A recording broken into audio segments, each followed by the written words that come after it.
so we should be live and ready to go. It's great to see everyone in the CTO Craft audience today. Absolute pleasure. So welcome everybody. Welcome to the latest CTO Craft Bytes. Today we will look at evolving workforce planning for scale. So if this is your first time at CTO Craft Bytes, let me tell you a bit more about this group. CTO Craft is a mentoring and coaching community for technology leaders around the world, focusing on supporting technologists in their leadership growth. Community members are over 7,000, and CTO Craft provides them with one-to-one coaching, mentoring, curated Slack community, and events like this one. Huge thanks goes to our headline partner, AWS, for helping to make these Bytes events possible. So, I'm Ezechi Britton. I'm going to be hosting for you today. I'm a founding member, principal, and CTO in residence for ImpactX Capital. It's a venture capital fund that invests in diverse and underrepresented entrepreneurs. I'm also director and founder of an organization called Code Untapped that acts as a platform and provides digital skills for underrepresented technologists. Today, we're joined by Adrien Amsellem. Adrien, why don't you kick us off with a quick intro? Sure, tough act to follow. Thanks and happy Friday, everyone. So I guess I've been at Improbable for about 7.5 years now. So joined Improbable before we even had an office, about 15 people. We're now about 1,000 globally across sort of North America, Europe, APAC. Currently the group head of talent there, and I've gone from being an individual contributor, from managing sort of recruitment teams, and then on to short period into sort of talent operations. We're looking more at sort of process and optimizing workflows to improve the output of wider team, rather than always thinking about hiring more recruiters to hire more people, which tends to be the mass that people work out. And I guess kudos to Herman really and the early founders to invest in the talent function so early, to look at saving costs and scaling effectively, making sure we're hiring the right people, right capabilities. We're not perfect, but we've done some things well along the way and learned a huge amount, and that's part and parcel of what we wanted to, I guess, really practically talk about today, is some of those learnings. As a business, we started off as a sort of technology platform for games. Over time, that's evolved quite a bit into several product and service offerings for games around co-development, around hosting, around tooling. We also have or evolved our sort of internal studios. So we're also building three different sort of studios at the moment with 3 different titles, and looking at building game content. And then over the last few years also, we've been working on essentially building a defense team with the US and UK government, and that's predominantly around building synthetic training environments to enhance sort of security and planning capabilities. So there was a few interesting things that we did around COVID simulation modeling during the pandemic. So yeah, as you can imagine, I guess that comes with a number of different skill sets, a number of different geographies, and a really mix of creatives within the game space and technology experts and obviously corporate functions and backgrounds of a variety of industries. And I guess that segues quite nicely on the topic, which talk more specifically about the scaling of the business and the journey that we've been on, which has been a fun one. Fantastic. So a lot to cover there, and we're going to really dig into this in a moment. So before we do, for everyone else joining us today, there is a ask a question button below the video, or put your questions in the chat, and please feel free to ask them, and we'll try to answer them as we go. So it won't be a 15-minute Q&A at the end. We'll try to roll those questions into this session as we do it. Okay? Sounds good. Let's talk about evolving workforce planning for scale. So, Adrien, it's a really interesting company that you work for. It's global in reach. It's got over 1,000 staff. It's had a ton of funding. You've got multiple projects that you're working on, but it didn't always start that way, right? What was it like when you started at Improbable?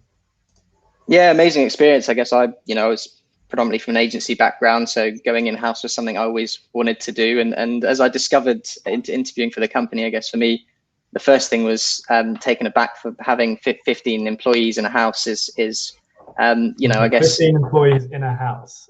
it can be quite sort of frugal, I guess. You think, well, why haven't we got an office at this point? But I guess the founders and Herman have always sort of prioritized, hiring great talent, and even at sometimes to sort of compromise of not necessarily working environment, but making sure we're spending our money on the right things, and people always has come first within Improbable, which has been a big part of why I've stayed for so long. But I guess the profile of person changes, right?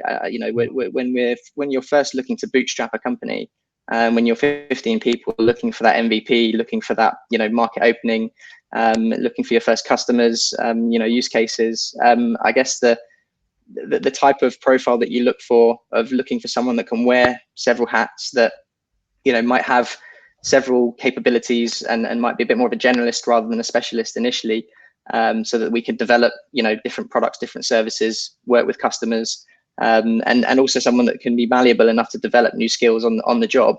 Over time, you start looking to be able to afford more people with the investment, obviously, but also more experienced folks. And I think post Series B, you're as a business expected to have more experienced staff across, and that are considered SMEs in many ways.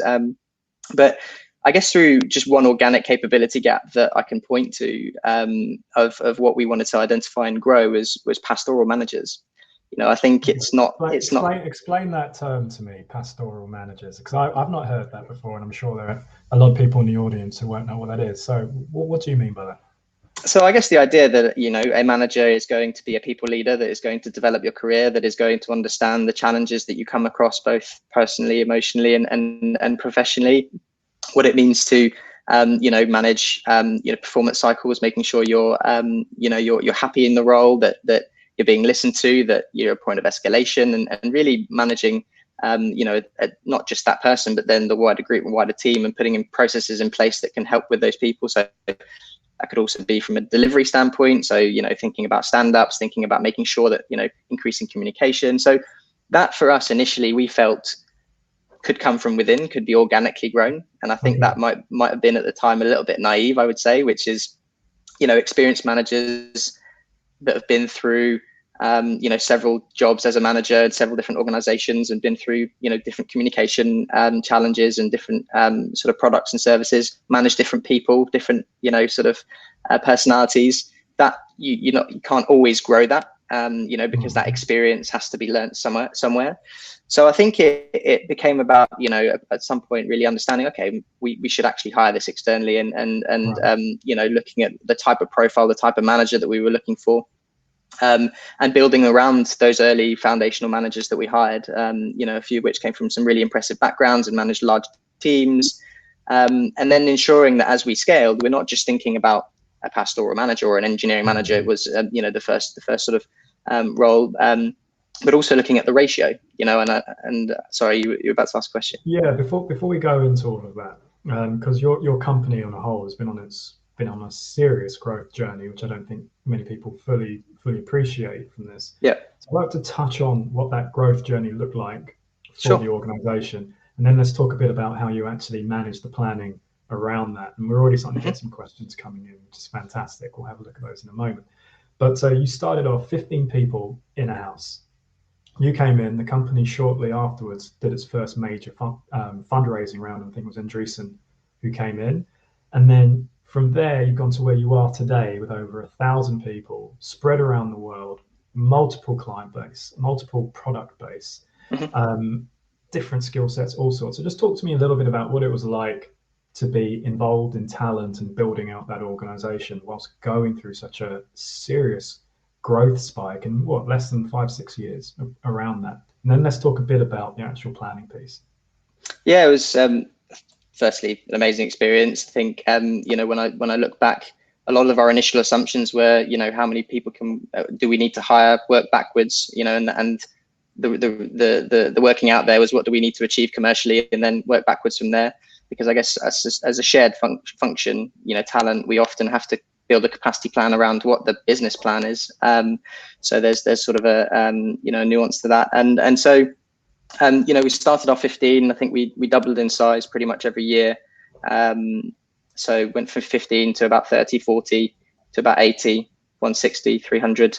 I guess throughout that, it was making sure that we keep the focus from a business perspective, that we're prioritizing, because as you can imagine, opening up these different lines of business, from games content to technology to defense, could have competing priorities, and how do you, ultimately make decisions based on scale and growth. Was certainly a challenge, but we tried to lean on shared services and a COO function and an operations team that could have that global view, that could have thinking about, working with financial planning, with finance, and working with talent on resourcing, and then looking at, as we evolved, we were probably could be somewhat unique, I think, but had a lot more talent than HR. And then became a need, quite frankly, to open up and hire an HR team. Because at the time, at what point did you do that? Because did you actually start to build out that HR team? We were about 60 people, which I think was, right, I would say probably a bit too late. I think as a talent function, we were doing both jobs. So at the time, as an IC, and as I began sort of leading recruiters, my role was also, for every person that I hired, looking after them when they joined, doing their one-to-ones, making sure that they were happy, thinking about their onboarding, and just, having the ear to the ground on I guess, employee relations, which was a great thing, because there was also the huge benefit to understanding the people that we had, and, applying that to the early stage of the funnel as to, who's doing well, and ultimately how do we want to replicate the people that are doing well and that are performing, and the profiles of people that we need, and lots of learnings there, in many drinks with engineers, and coffees, which very grateful that they spent a lot of time, translating a lot of technical concepts and terms into layman's for me. So that was brilliant. And so I think as that evolves, a need for process became more and more apparent. I think in the earlier days, you're a little bit more agile, because any change in priority or headcount affects less people.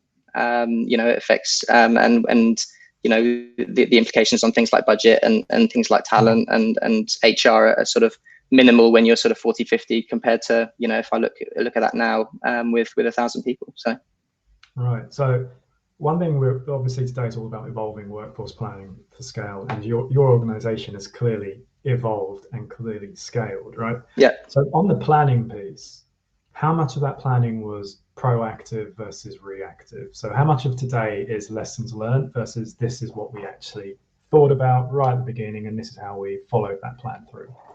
I would say we've changed a lot, in a good way. Some things we learned, we've rolled back. Some things we, even today that we used to do that we don't do today, that maybe falls by the wayside. And so I think it's evolved both positively and a lot of learnings for us to continuously improve. I don't think there is a perfect silver bullet answer for this, but no, I think organizationally as well, just talking about ratios, thinking about engineering, you start off with a one job family of an engineer, and then a manager, and then you think about technical delivery, then you think about product QA, and then you start thinking about, okay, what ratios of delivery managers do we need to engineering managers versus engineers, which becomes a very different sort of problem to think through as an organization. And then becomes, I guess, the challenge now that we didn't have before, which is talent management. How do you give the opportunity for people to move across divisions, and not just necessarily stay in their one role, but increase their skill set and their capability in being able to work across, on the game itself, or the technology, or the product, or even moving over to defense, if that makes sense. And so that can cause some tension with delivery managers within the team, right? Because you have a difference in outcome. You've got the individual who wants to grow their skill set and move from team to team to team, and potentially find their own skill progression in that way. Yeah. And then you've got the delivery manager who's responsible for an outcome, right? So there's a really great question, and we've got some fantastic questions coming in from George about the common clashes between coders, CTOs, and HR teams. And I think that leads itself to this point. what are the big issues that you do see as you've been building this organization between HR and talent versus your technology leaders, especially when we're talking about career progression in individuals? Yeah, it's a great question. I think the first thing I think the challenge is that is mutual accountability. I think one of the things that I've seen as we've grown is really hiring isn't purely the activity of the talent team. Just like growing an individual isn't just purely the activity of an engineering manager. And I think it's about finding that shared purpose as a unit. And I'll come to it a little bit about how that we looked at that with the concept of workforce planning. But I think within our own talent process, what we try and do is when we're going in to look after a role, we make sure that we spike that role with the hiring manager, so we gather proper requirements, and that at the end of the week, we set out some clear targets and clear goals to achieve as a hiring team. And the reason why I say hiring team is so that we can, at the end, as a hiring team, retro, how that role went, and really looking at what went well, what didn't go so well, and what could be improved, and building that accountability together, so that ultimately there's less finger pointing and but we couldn't deliver because the talent team didn't deliver, or but the hiring manager didn't create a brief because it creates this sort of back and forth. And I think the first thing that I've learned is the huge amount of importance of we're in this together. If we don't scale, the business doesn't reach its results. If we don't hire the right people, you're not going to be able to deliver your own results. So I think it's this shared accountability over, let's make sure that we understand that as a team we need to deliver together, and trying to find pockets of process and operations to bring that unity. And I give that example for how we run a hiring cycle, but relating it a bit more to talent management and internal mobility. When we went to scope out an internal mobility program, I think we were about 400 or 500 people at the time. We made a couple of acquisitions, so there was a lot to talk through in terms of the guardrails. And again, I think this is where the challenge to work with engineering. Can you just define guardrails in this context? I think a framework, just a set of rules and a set of requirements that everybody is happy to work towards, that isn't going to annoy people, and that we can at least set expectations over what are the basic minimum requirements for a move to happen. So, for example, thinking about timelines, we went through all of our stakeholders, got their input as to what do they think would be the right timeline to move an engineer from one team or one division to another. Naturally, there's always exceptions and discretion of the business unit leader to, veto, there's certain timelines, or, have a say over exactly what they think should be the right timelines. But we applied the sort of 1 month's notice. Because I guess when we think about talent management, you're also thinking, well, if the candidate is going to be stopped from moving internally, they might actually just go and find a job elsewhere, and externally. And really what we're trying to achieve here is being able to have a fluidity within the movement of talent, so that we can have a better, well-rounded engineer or said job family over time, and that can experience different areas of the business, and therefore can essentially be more productive because they might have worked with a customer, but also worked on a product and worked on the infrastructure, and they become more valuable, and their skill set grows for themselves, and they progress. But also, I guess just focusing on internal retention. Because as those opportunities grow within Improbable, like I mentioned, we've just got so many areas that an engineer or someone can work across, that they might not necessarily need to go and look for a job elsewhere. They might have that on their doorstep. So when we spoke before, you said there were some really core challenges and things you focus on when looking at workforce planning. I think you said there were 4 to 5 key foundational points that you look at, and I think now's a good time to shift into that as we look at how do you look at planning if you're recommending to our audience today how they should plan for their scaling up of their organizations. What are the 4 to 5 key foundational points that you would focus on, and why? Sounds good. I guess the first is build a layer of accountability, and almost it sounds pedantic, but think of a RACI model and identify who in your organization is going to facilitate, and thinking about the involvements of your various functions. And the reason why... Quickly, sorry to interrupt, I know you're in mid-flow, but I hear the phrase accountability. in leaders and team leaders a lot, right? Yeah. And I think it means something different to everyone else. And I know when I was CTO at Neighbor, I would often wrestle with this idea of how do you make sure people are accountable, right? Yeah. So what does accountability mean to you? I think it's clearly defining what role and what sort of responsibility one needs to play in owning and driving a certain process or thing within your organization. So I think the important thing here is to really identify, depending on the size and the shape of your org, if you've got someone in talent, if you don't, because some business functions have HR leaders doing both recruitment and employee relations. And so it's really about identifying, well, who is accountable for making sure, as an example, that there is a timeline to workforce planning, that there is a deadline for managers to submit their requests, that there is a conversation happening with the manager around what skills gaps do they have within their organization. Or maybe it's the manager themselves that's accountable and therefore have to drive that conversation themselves to an outcome, which is, ultimately a plan. And so internally, we started off with the talent function facilitating that process. We didn't quite have the sort of RACI model or the responsible, accountable, consulted, informed, built early on, which is, I think, why I'm sharing that learning, because I think it's something that will likely evolve over time. But important to identify who within that process can input. And we were working with the COO team that again had that global view at the time over priorities. Over time, that became a lot more of a dynamic partnership model. So we then started thinking about the idea of triads, and this comes back to the sort of RACI idea. Finance have an implication from a budget perspective. The people or HR business partner team have an implication from a skills gap, succession planning, and partnering with their business unit leads to really understand what the attrition risks and where are we going to, where do we need to sort of complement certain skills gaps within the org design, that sort of thing.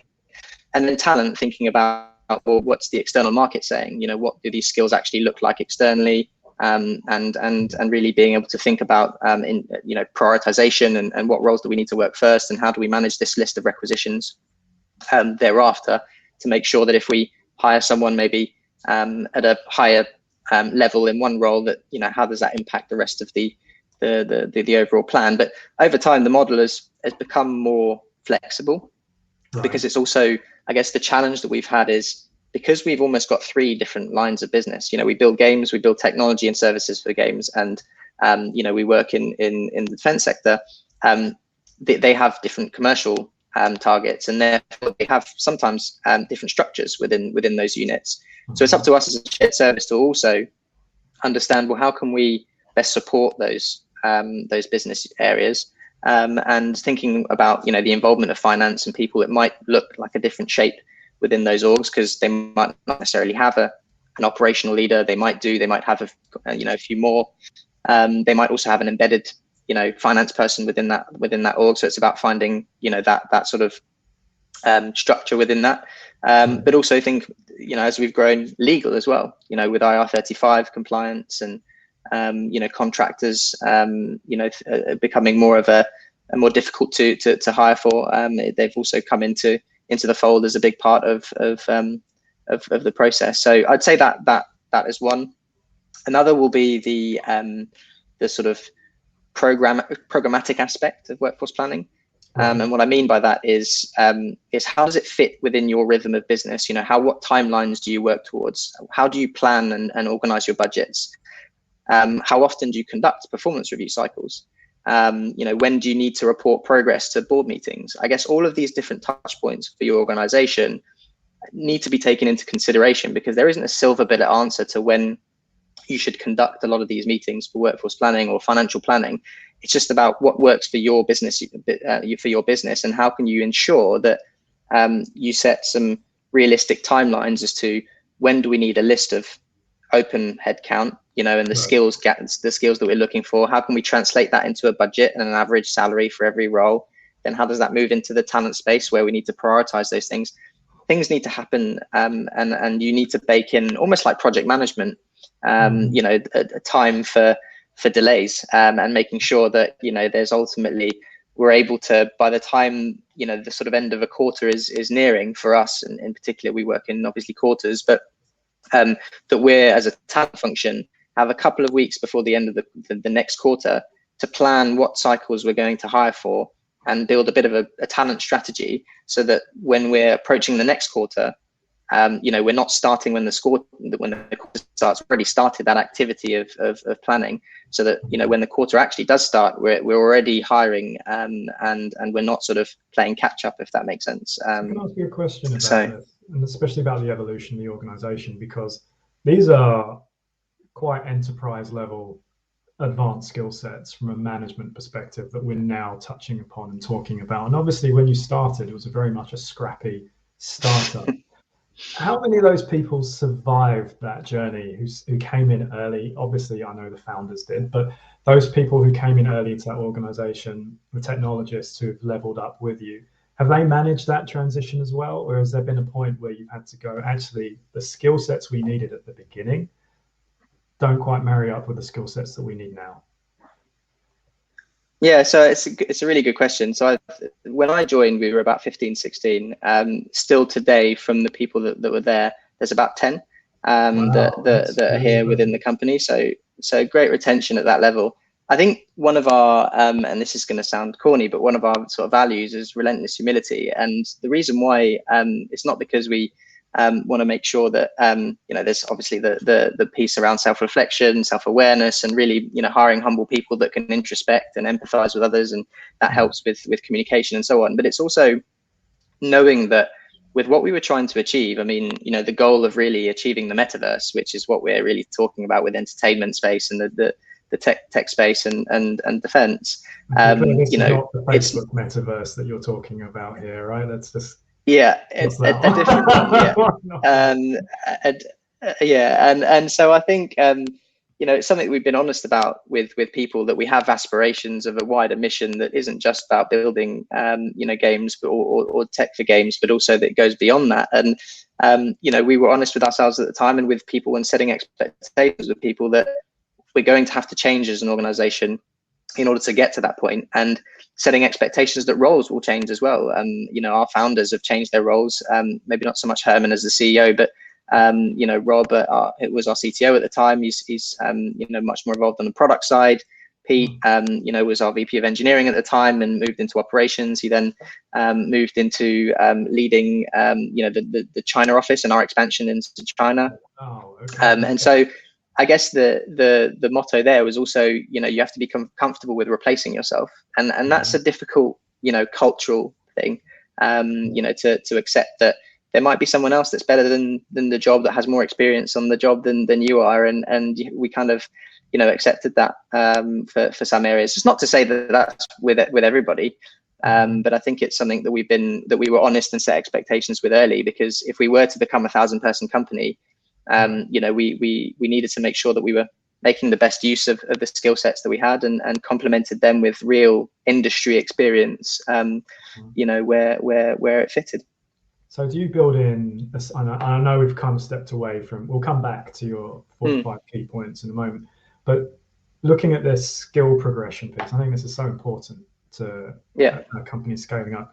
Do you build in a CPD budget around individuals? Do you provide additional training? Do they have to decide what that training is? Do the managers do it? How do you go about that upskilling over time?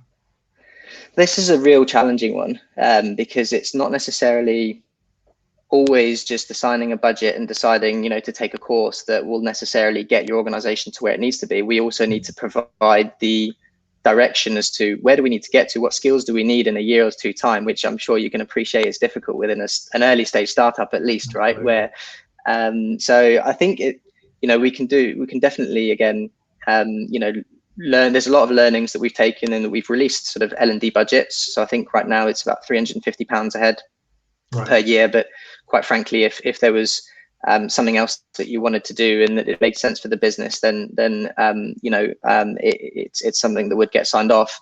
Though again, it comes back to it. It's what other solutions do we have in place? And I point at and maybe a bit biased, but the talent management side of things, the internal mobility side, that in my view is partly a benefit in terms of L&D, because you can stay in your same job family, but maybe go from infrastructure engineering into more data engineering, or machine learning, and expand your skill set and use the knowledge that you have and learn from peers and learn from experts within the business, rather than necessarily having to change jobs. Naturally, part of that is also how do we equip managers and equip those folks within the business with actual resources so that they can go and learn the trade. But I think we've learned as a business that doing that and as at scale is extremely difficult, especially when you're talking about going from where we were to the 1,000 people that we are now. To cater for everybody is also quite difficult, because not every we don't have an abundance of every skill set. So it's about how we cross-pollinate that. Can we touch on, there's a really interesting question asked about morale. Okay. So we talked about cross-pollination skills, upskilling, internal mobility, global team. And obviously we've just been through a terrible pandemic, which we're still going through. And there's been a huge transition to remote working for a lot of organizations. And I promise you, we will come back to your 4 points, but just whilst we're here, how do you manage morale of the team? And is this something that HR takes responsibility for, or do you try to distribute that throughout the team or the organization? So I think it's a bit of both. So we try and use sort of technology. So we've got the company that a vendor called Peakon, that is an employee engagement tool, and so which sends out a weekly survey to understand the different sort of engagement points that you want to identify, whether it's pay, reviews, process, autonomy, collaboration. There's a number of different points there that everybody gets the option to essentially respond to a survey, and gives us an understanding of the organization as a view, and which different areas, who is more engaged than others, and that as a tool then allows us to use those dashboards to work with our business leaders to say, okay, well, what do we need to focus on for your area? Because naturally, like I mentioned before, the different areas that we have within the business, a game developer will have a different idea of what they value than necessarily other job families. And so it's really about identifying that. We're also, one of the things that we're looking at tangentially at the moment is our EVP, our employee value proposition, so that we can actually build the value proposition side of what certain divisions want, and what are they looking for, what do they value as people, and work towards improving those areas in a less reactive way and more sort of proactively engaging them on what they want. But I guess that's a more longer term thing. When we think about the pandemic, again, I might be a bit biased because I've been in Improbable 7.5 years, but Improbable has been hugely people centric. I mean, before even the government shut down and lockdown, we 2 weeks, I think it might have been even 3 weeks before, we shut the offices worldwide, set everybody up to work remotely. Which, if I think back to when we were 15 to 50 people, I think the idea of people working remotely at the time is just, I think naively a no-go. But now, I mean, it's become the norm, and we've adapted to that. We've given a budget for people to buy their own chair. I think it's up to £150 for one to buy their own chair. We've shipped countless amounts of IT. I mean, the IT team are working around the clock to send huge monitors, mice, keyboard, whatever employees need in order to be properly set up. And more importantly, one thing that really impressed me, having become a new father myself a few months ago, was the support for parents. I mean, obviously, with kids not being able to necessarily go to school, homeschooling being the sort of alternative, Improbable basically turned around and said, we'll support you however paid, just work out with your manager if you want to take carers leave, basically. And that's a really difficult decision to make when you're thinking about 1,000 people and the potential loss in productivity. But Herman and the exec team just they didn't hesitate, and it was straight away thinking about the well-being of people. Again, I don't think we're perfect in this space. There's lots that we can learn. The pandemic was hard for so many people, and so it's about trying to keep your ear to the ground, using things like Peakon in order to listen, and try and act with the data and the information that we have. But I can certainly say, from a foundational perspective, I've definitely proud to work for Improbable when those things were rolled out. Even though I wasn't a parent myself, it was a really nice thing to see that supporting people across the organization. Absolutely. So it's all about people first, right? Yeah. So and there's that whole mantra about people, processes, and technology, but people forget that it is people is the starting point, right? So going back to your points, and I promise I won't interrupt again. I'll let you finish it so we can move on to the next slide. I'd love to hear a bit more about your 4 to 5 foundational points when planning. Yeah, sounds good. I think the third point is invest in the right systems and tools.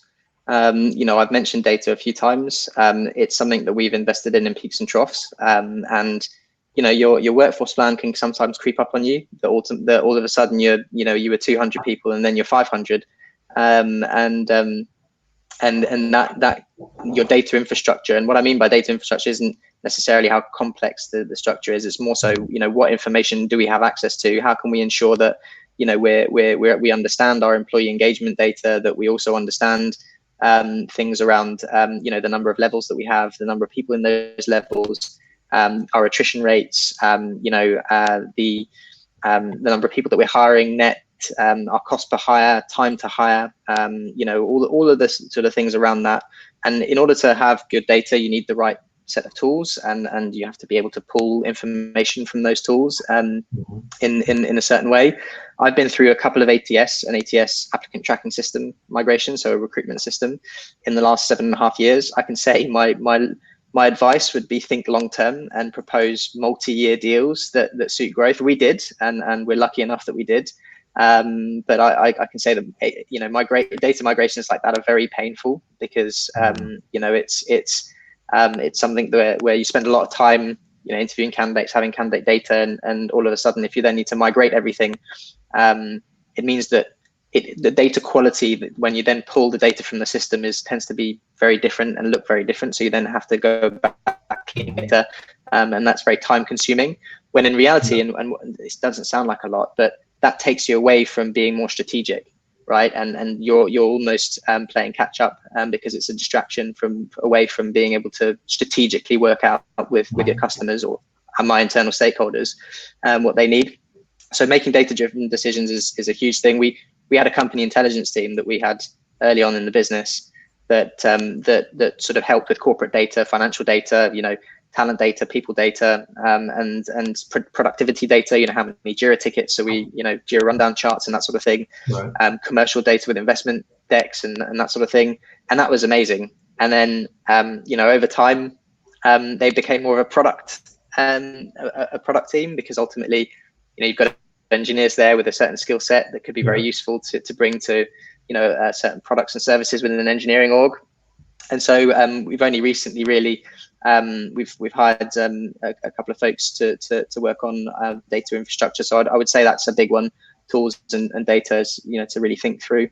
Then the fourth point is, and again, clearly biased, but people and talent roles. Really think about your people and talent organization, and this is maybe to your CTO, CEO.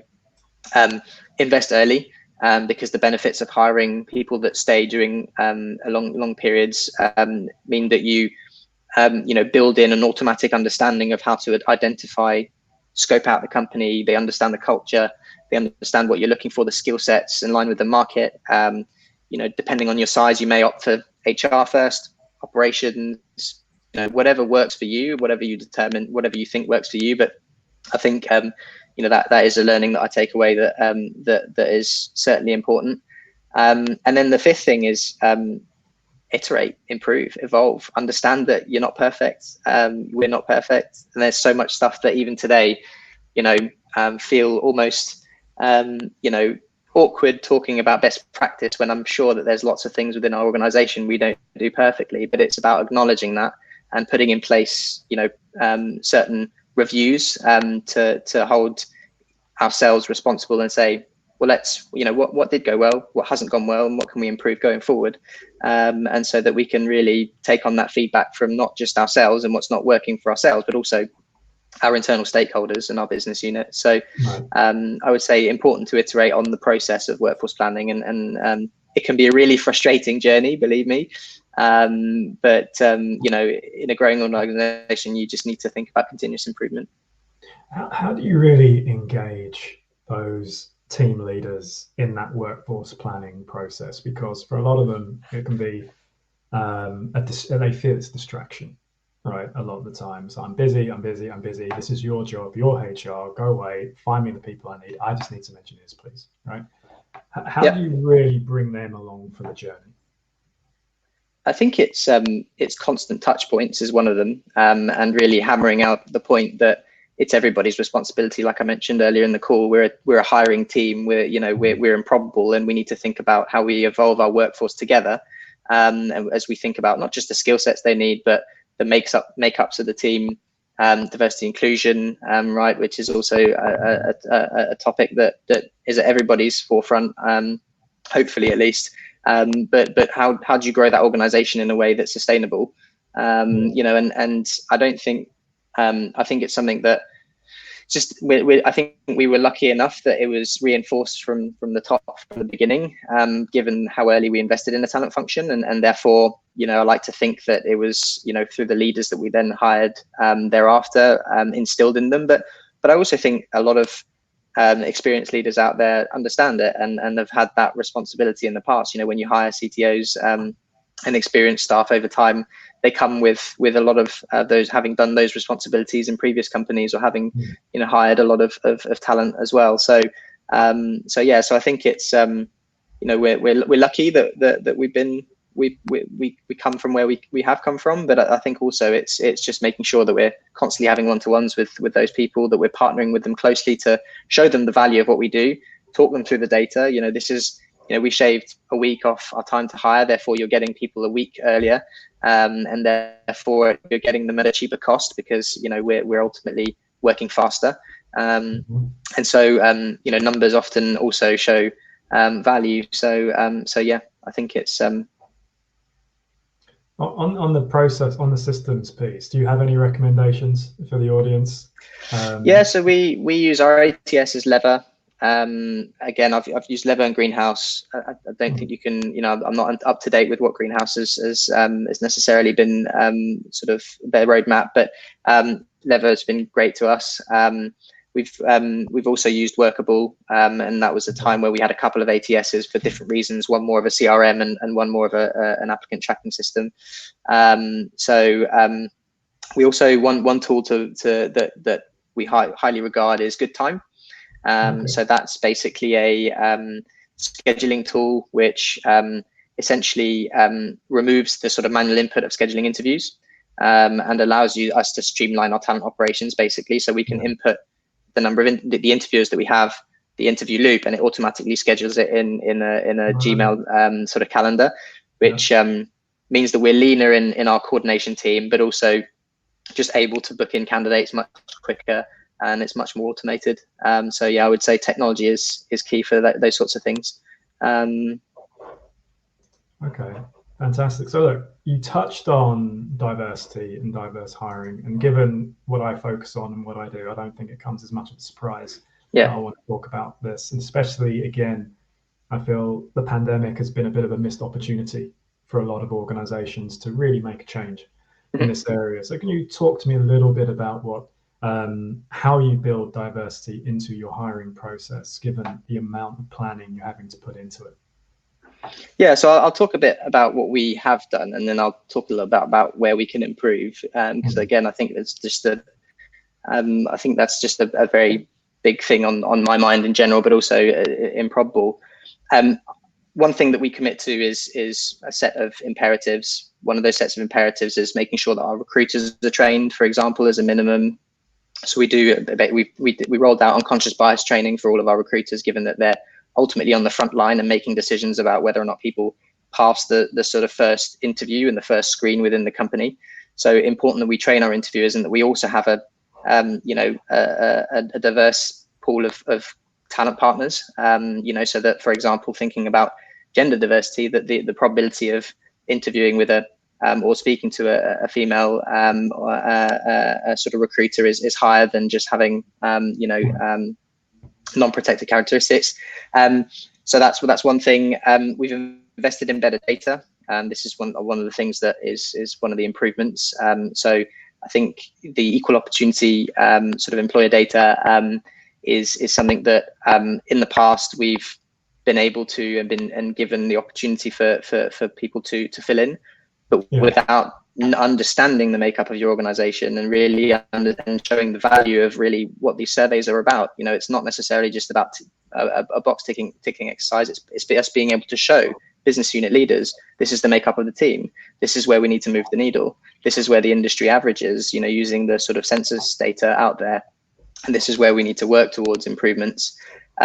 There's thoughts about compliance within that as well, because naturally, for example, within a recruitment pipeline, you can't force people to opt in on that data. You have to make sure that there's compliance in how you store that data, because ultimately then it can have an impact on interviewers. And so it's something that legally you need to think about. On that, very quickly, I know this is a big question a lot of people have when it comes to, they say, look, I really want to do something about diverse hiring. I don't know where to start. I don't know what to do. I don't know how to sell it to my leadership team. But my answer is always, it comes down to the data. Now, I love that you're talking about it, but can you just cover some of the strategies around collecting that information? Obviously, one was obviously asking their permission, but what kind of data can you ask for? What type of data can you collect, and at what stage in that process? Yeah, so I think from we're lucky enough, again, thinking about tools and systems, Lever, one of the benefits has a diversity and inclusion survey that's pre-built that they offer, and that gets sent at a certain stage of the pipeline, asking about age range, asking about ethnicity, asking about neurodiversity, asking about background, gender, sexual orientation, all these sorts of things. But also with the option to opt out and prefer not to disclose, because that's important. We don't want to force people to give them our information, but that's one data point. Talking about data points, looking at how comfortable people are willing to give us as an organization that information, and thinking about psychological safety. Our fill-in rate is about 87% on that survey. Not good enough. How can we get to 100? How can we make everybody feel like, as an organization, comfortable enough that we care, and when using this information for the right reasons? And so that's something that we're looking to improve. And then similarly, it's the same thing with our HR system. It's really easy as an employee for you to say, oh, okay, I'll fill in that survey later, and you just got so much to do. But there is real value in showing your leadership team, the actual data, so that you're accurately portraying, where we are as an organization, so that then we can look at initiatives. Because I think one of the easy things, and someone might say, well, why don't you have blind CVs, or why don't you, there's many initiatives that we can work through, or like, why don't you source more candidates from underrepresented groups? I think unless you have good data, you can't understand, what is the value of doing those activities? How are they faring? Is it better or is it worse? Because actually blindly going into an interview without a CV, you could make assumptions. And we did this for 2 weeks. And this was about 4 years ago. And the first one, and for that 2-week period, we were interviewing a lot of graduates. And it just so happened that an interviewer went into the room with this candidate that had a really long beard. And their first assumption was, I'm interviewing them as a senior engineer. But in reality, this was a graduate. So they came out and they were, oh yeah, great, really good, for a senior engineer, I think pass. But ultimately, when they actually looked at the CV, that's when they're actually making more assumptions going into the interview without the blind CV, because of that. So one, attention to detail, make sure that you're looking at the job title of the person that you're going in to assess. But ultimately, you can still end up making assumptions even with things like that. And it's the same with sourcing. When you're sourcing candidates from underrepresented groups for certain jobs, a lot of it is making assumption on their LinkedIn photos or the things on profiles. And so it's definitely a part of it that you need to, there's an organization, invest in. But coming back to interview training, making sure that your interviewers are trained and have an understanding of, what biases out there exist. So we have a 3-hour interview training session that we conduct for new interviewers on the process, what to expect, tooling, all of that sort of thing. But then an hour and a half of that is dedicated to raising awareness. So again, unconscious bias training, unconscious can be sort of very long, and it's something that as a company we've been looking at rolling out the wider group, and our head of culture and inclusion, Kenny Tomorrow, has been doing a great job with that, and particularly this month with Black History Month, etc. But coming back to interview training, we dedicate really an hour and a half to show people, why biases exist, where they come from, how we have evolved as human beings, and what is an absolute no-no, what you just absolutely do not ask in an interview, and the basics of that. But also, how can you make sure that you're making as an interviewer, an unbiased or remove bias as much as possible out of the equation? So raising awareness is one, but the second is, thinking about structure in your interview process. Go in with a set of questions, with a rubric and a scoring system, so that, you're really assessing the performance and the write-up of what you've gathered and the information that you gathered in the interview, rather than how well you got along with the candidate, and whether or not you go for a beer with them or a coffee, outside of work. It's really not the beer test. It's it's about making sure that we're looking at our current culture and adding to that. Yeah. Okay. So look, we've got some great questions building up here, and we've got a bit of time left. I just want to take a pause from me asking all the questions to allow our audience to ask a few. Sounds good. So there's a really interesting one here from Alvin about how do you handle conflicts with scaling your team against management who has different ideas about budget and the roadmap? That is a really good question, because I think there's a piece around communication here, which is internal communication, that is really important for the top line of a business to really communicate downwards what the expectations are, because at times a manager might have or might want to deliver more than they're being asked to do, or might have a different idea, and so I think internal comms is definitely a big piece within an org. After that, I think it's quite simply, when conflict occurs, it's all about compromise, right? And it's all about looking at data. So I'll give you an example. There's a specific area of the business that we find particularly long lead times to hire within our games unit, which is reliability engineering. And ultimately, if we don't necessarily have budget to increase that team or the size of that team, we always leave an opening open.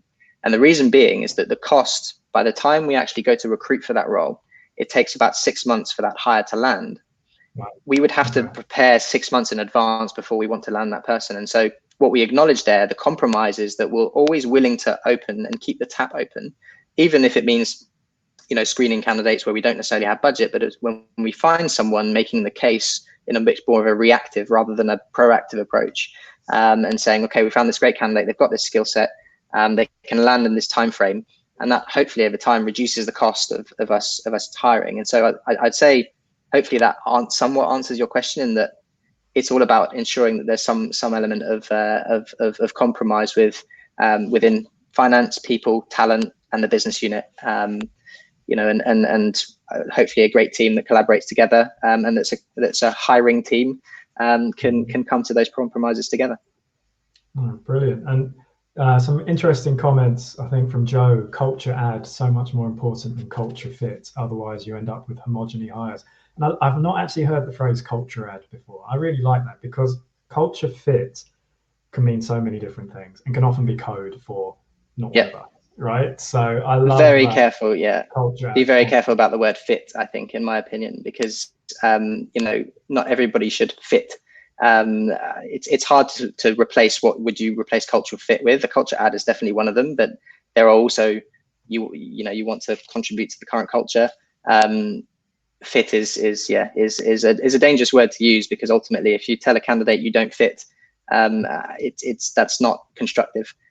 This is these are the requirements of the business. These are the values that we believe in. This is where you fall down.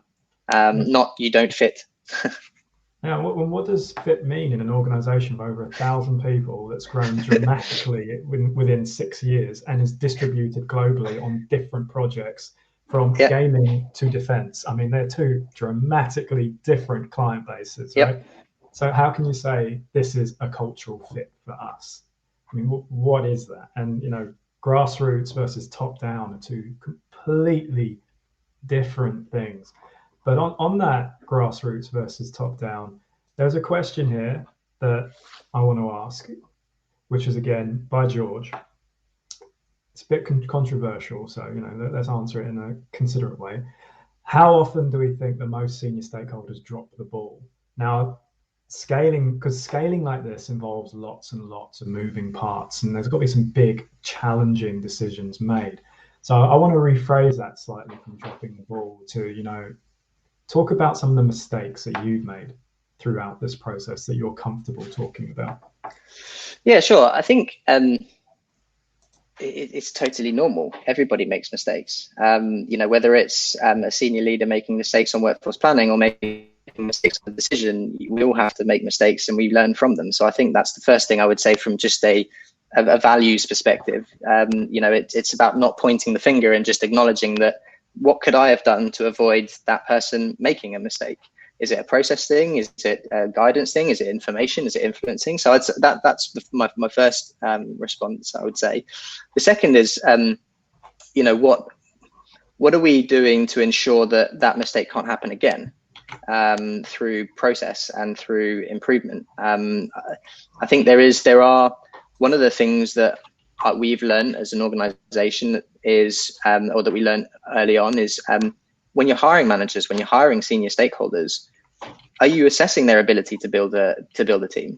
Are you assessing their ability to actually thinking about culture add and thinking about how to scale an organization? And I think that's something that early on that we overlooked because we felt we had the solid foundations in place with a sizable talent team, HR function, etc. But over time realized actually, no, this is actually a really important part of why we're paying some of these amazing execs the big bucks, is ultimately because they also know how to scale organizations, and they've been there and they've done that, and so I would say that that's twofold. It's really also making sure that when you're hiring those senior people that they come with those skills. So we're literally right to the end of this now. Adrien, any final words of advice for you for organizations that are looking to scale? Any major mistakes that you think, look, just watch out for this, these are the things you should be thinking about? Yeah, I think the takeaway is workforce planning really is embedded within the amount of topics we've covered in the last hour. And thanks so much for facilitating this. It's been I've really enjoyed the conversation. But the amount of things from IT equipment, onboarding, commercial agreements, geolocation strategies, workforce planning really can hit, and it can be quite sort of scary at times how impacting this process can be on a business. So think about how to position that and what works for you as a business, and who should lead it and who should be involved in it, and how you want to drive it forward and in terms of scale, because not every organization has the needs that we had, and you just need to recognize that. But yeah, and the second is data. Fantastic. Well, look, thank you so much, Adrien, for talking with us today. It's been a brilliant conversation. I've learned a lot, and absolutely we've covered so much in this last hour. It's hard to believe it's only been an hour. Some great questions from the audience. Hopefully we got to the meat of most of them. You can connect with Adrien after this event on the links I've included in the chat. So we've got Adrian's LinkedIn. You've also got mine if you want to reach out to me. Thank you all for joining. There was a question about the recording. CTO Craft do make them available, so please do check it out. And it's been an absolute pleasure. And I look forward to the next event hosted by CTO Craft. Thank you for your time. Thanks, Ezechi. Thanks, everyone.